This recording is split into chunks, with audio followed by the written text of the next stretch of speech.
esta minha comunicação centra-se no meu projeto de pós-doutoramento, que tem como título a representação da deficiência nas coleções dos museus da DGPC, discursos, identidades e sentido de pertença. Esta é uma investigação que está a ser financiada pela Fundação para a Ciência e Tecnologia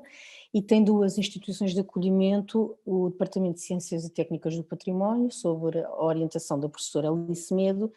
e também tem outra instituição de acolhimento, a Direção-Geral do Património Cultural, sobre a coorientação de Clara Camacho. As razões pelas quais me levaram a desenvolver esta investigação relacionam-se essencialmente pelo facto de as pessoas com deficiência estarem subrepresentadas na maioria das exposições dos museus, ou quando estão presentes são representadas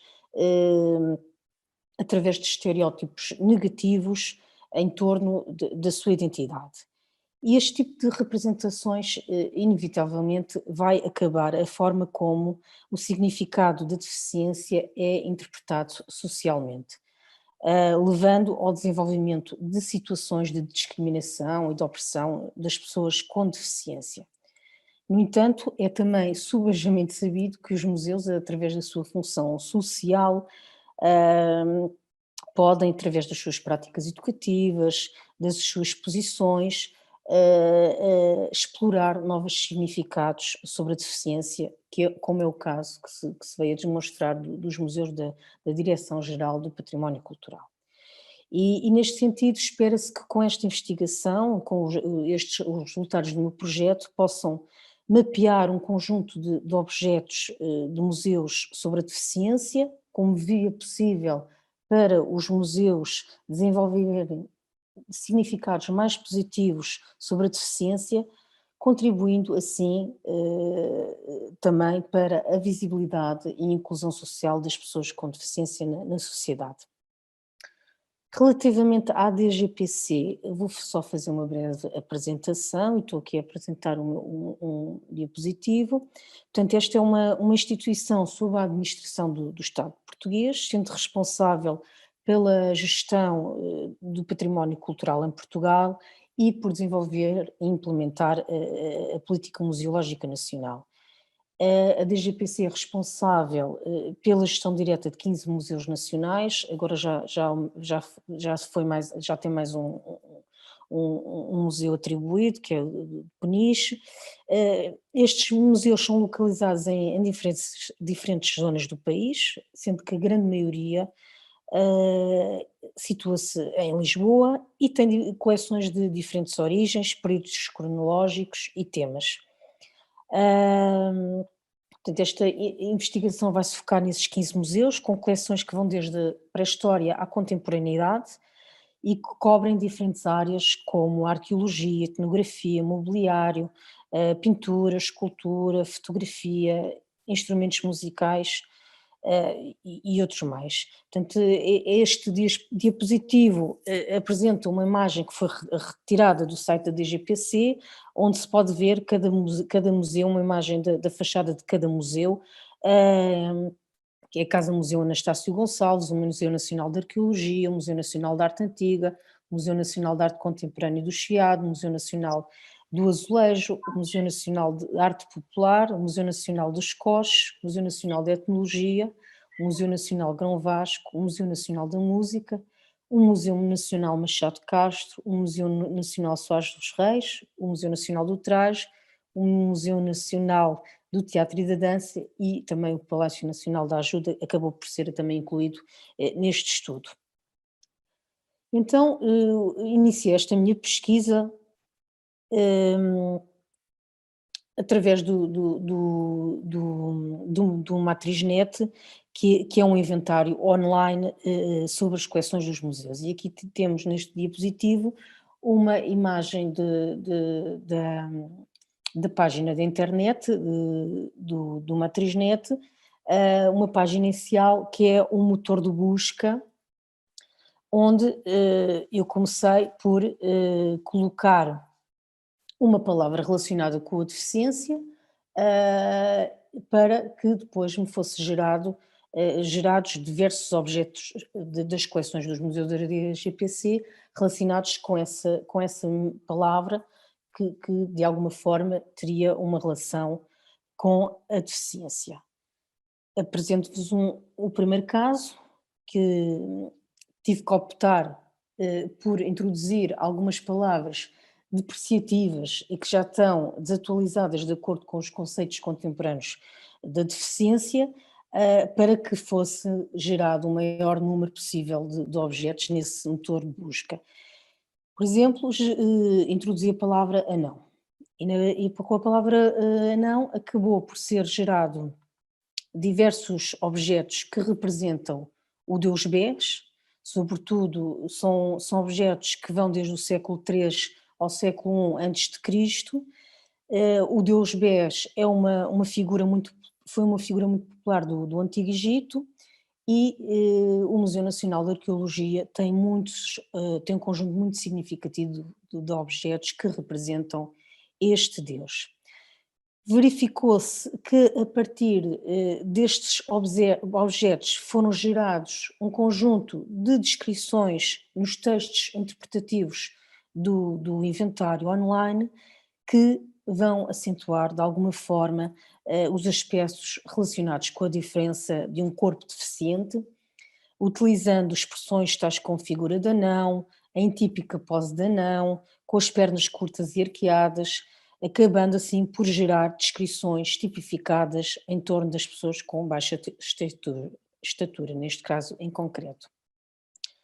Outro exemplo que vos trago, que também faz parte da coleção do Museu de Arqueologia, é a estatueta de Vulcano, do século I a.C. Esta estatueta é em bronze e representa o deus Vulcano sentado num banco, tendo a perna direita fletida para trás, apoiada na estrutura do banco onde está sentado. E Vulcano é um deus que ficou conhecido popularmente pela assimetria das suas pernas, situação esta que o faz coxear, tendo também tido a profissão de ferreiro e ourives. E apesar desta situação ter contribuído para a sua popularidade, o facto de ele coxear, na verdade também por delinear a sua história de vida, que foi desenvolvida em torno do abandono dos seus pais e da sua mulher por facto de ser uma pessoa com uma deficiência, e ainda que esta característica se possa ser visível na apresentação formal deste objeto, não foi inocentemente que foi representado com a perna direita fletida para trás, esta relação com a deficiência, do Deus com a deficiência, não é descrita na ficha deste inventário. E esta omissão acaba, no fundo, por ter um impacto negativo na cultura da deficiência ao invisibilizar a sua história, apagando da nossa memória coletiva e acabando também por desconstruir e invalidar uma identidade ligada à deficiência. Outra ideia subjacente também em algumas das descrições do inventário Matriznet é a associação da deficiência à mendicidade. Embora nem sempre seja explícita esta situação em alguns dos objetos que representam a deficiência. Por exemplo, este objeto que vos apresento é um azulejo do século XVIII, da coleção do Museu Nacional do Azulejo, que representa um homem em pé, com uma perna e um braço amputados, sendo que na perna tem uma prótese em madeira e no braço segura uma muleta também de madeira. O homem usa trajes da época, aquilo que me parecem ser uns colotes e uma casaca, e não existe ao seu redor nenhum elemento que nos indique que este homem é um mendigo. Existem apenas motivos vegetalistas ao seu redor e, no entanto, no texto descritivo do Matriznet, o texto vai apontar para esta ideia dizendo que talvez se trate de um mendigo, precisamente por ser uma pessoa com deficiência. Já no caso seguinte, é uma pintura sobre madeira com o título São Martinho e o Pobre, datada de 1540-1550 depois de Cristo, é um objeto da coleção do Museu de Grão Vasco,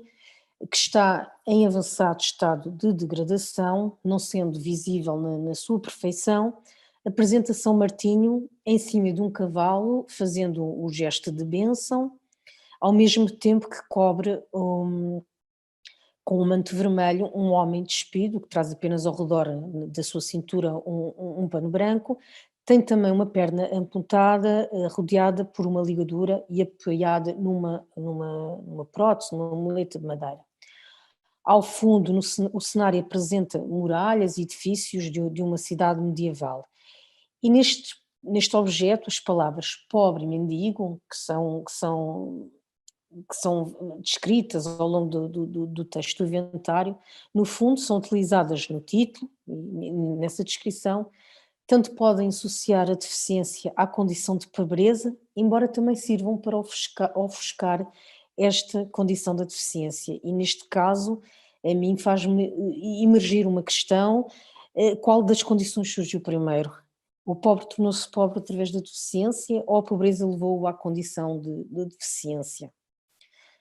Outro objeto do Museu Nacional do Teatro e da Dança é a fotografia a preto e branco de 1964, com o título Canto e Castro em Divinas Palavras, que apresenta o autor, Canto e Castro, em cena. A personagem está deitada dentro de uma estrutura rudimentar em madeira, com duas rodas, com as pernas dobradas pelos joelhos, tapado com um cobertor até à zona do peito. A mim parece-me que tem um olhar vago e uma expressão um tanto perturbadora, portanto é um cenário um tanto ou quanto opressivo, e a reforçar este cenário estão também as palavras utilizadas na ficha do inventário para descrever esta imagem. Na ficha do inventário diz que é o ator Canto e Castro a imitar o atrasado mental Laureano, demonstrando assim que os nomes usados para expressar a deficiência nestas fichas de uma atriz net já se encontram desatualizados e até mesmo ofensivos no contexto atual da deficiência. Passando para o diapositivo seguinte, temos uma outra ideia muito semelhante, com o objeto Aleijadinhos a Pedir, da coleção do Museu Nacional de Etnologia, de autoria da ceramista Rosa Ramalho, que representa dois homens em barro policromado. Cada um segura uma guitarra e ambos têm as pernas amputadas. O título usado, ao fim e ao cabo, reproduz o título que foi atribuído localmente na produção original da peça, Aleijadinhos a Pedir, demonstrando assim que estes títulos persistem e utilizam expressões ofensivas dentro deste contexto atual da deficiência. A reforçar também esta ideia negativa do título, mais uma vez encontram-se os termos utilizados na descrição destas duas figuras do texto inventário, que diz que são duas figuras antropomórficas, ou seja, algo que não é humano, que tem uma forma mais ou menos humana, mas não é um humano, quando se tratam de dois homens, na verdade. Por último, outra ideia também que é notória nestes objetos da GPC é a existência de alguns objetos que aparentemente nada têm a ver com a deficiência, permitem também restabelecer algumas relações com a cultura material da deficiência, tendo sido utilizados pelas pessoas com deficiência ou criados propositadamente para as pessoas com deficiência, contribuindo assim para conhecermos melhor a sua história e cultura. É o caso do instrumento musical sanfona. O exemplo que vos trago é um instrumento do Museu da Música do século XVIII, embora este instrumento esteja também representado em pinturas, desenhos e em esculturas. É um instrumento de cordas em forma de meia pera, que se assemelha muito ao violino, quer em termos formais e até do ponto de vista sonoro. No entanto, tem um pequeno teclado para produzir o som melódico, ao mesmo tempo que as suas cordas são friccionadas através de uma manivela que se encontra na parte inferior. E geralmente é para ser tocado em cima dos joelhos. E este objeto é muitas vezes descrito nestas fichas do inventário como sendo um instrumento despromovido socialmente por ser usado por mendigos e cegos. Na verdade, estes objetos são muito explícitos de como as pessoas foram representadas através de estereótipos. Se por um lado a linguagem visual dos objetos que foi produzida numa determinada época com o propósito explícito de provocar certas reações emocionais e negativas sobre a deficiência, por outro, a linguagem textual desenvolvida pelos profissionais dos museus nas descrições dos inventários irão naturalizar essas mesmas mensagens e reforçá-las também, tendo impactos negativos no significado cultural da deficiência e, inevitavelmente, na forma como agimos em relação a este assunto. No caso dos museus da DGPC, pode-se considerar que as narrativas da deficiência atualmente existentes não são neutras, encontrando-se na ideia do museu um moderno autoritário que reconhece e afirma algumas identidades, omitindo outras e disciplinando práticas sociais e culturais de apresentar publicamente a deficiência. E neste sentido, considera-se que a representação da deficiência nestes museus é predominantemente negativa, sendo o resultado cultural das pessoas que a produziram. E esta problemática, naturalmente, que se associa ao modo como a deficiência tem sido compreendida no campo da museologia e dos estudos do património. Até muito recentemente, os estudos da deficiência foram dominados pelas ciências da medicina, da psicologia, da educação e da política social. São áreas importantes, sem dúvida, mas limitam uma compreensão global da deficiência na sociedade. Somente a partir do século XXI, nos últimos anos, que a deficiência tem sido objeto de estudo das ciências sociais e humanas, como a filosofia, a história da arte, a antropologia, a etnologia, estudos religiosos, museologia, entre outros. E a partir destes estudos que tem vindo a ser proposto um novo modelo, que eu gostaria de realçar, que é o modelo cultural da deficiência, que afirma a relevância da cultura como categoria analítica para o estudo da deficiência, oferecendo conhecimentos essenciais sobre legados, trajetórias, mudanças na sociedade e na cultura, na interação entre a normalidade e a chamada deficiência. Considera assim o conceito também da interseccionalidade, relacionando a deficiência a outras experiências de marginalidade, por exemplo, relaciona a deficiência com outros grupos, como a comunidade LGBTQ ou outras comunidades étnicas, sendo que uma pessoa com deficiência pode pertencer também a outro desses grupos, e no fundo considera a deficiência não apenas como uma tragédia pessoal, como num modelo médico, nem apenas como um efeito de discriminação e de exclusão, como no modelo social, reconhecendo assim que a deficiência é social e culturalmente construída. E neste sentido, a incorporação deste novo modelo cultural da deficiência nos estudos do património confere à museologia uma oportunidade de atuar no campo da deficiência. As políticas e práticas profissionais de inventariar, expor e criar repertórios pedagógicos são estratégias que podem ser usadas para desestabilizar as narrativas dominantes de deficiência em museus, rejeitando assim o uso de estereótipos negativos, desafiando o conceito de normalidade e promovendo o orgulho da identidade da deficiência. E esta é a abordagem que vai encaixar os museus na ideia de um museu pós-moderno, crítico, político e ativista, com o potencial para desenvolver formas inovadoras de enfrentar a desqualificação social desenvolvida ao longo dos tempos em torno da deficiência. E neste sentido também a deficiência pode trazer novas possibilidades à museologia. Na verdade, as representações da deficiência são testemunhos poderosos do modo como a deficiência foi interpretada no passado, ligando-se ao presente e ao futuro pela sua capacidade de provocar a reflexão, sobretudo nestes assuntos da atualidade sobre a deficiência,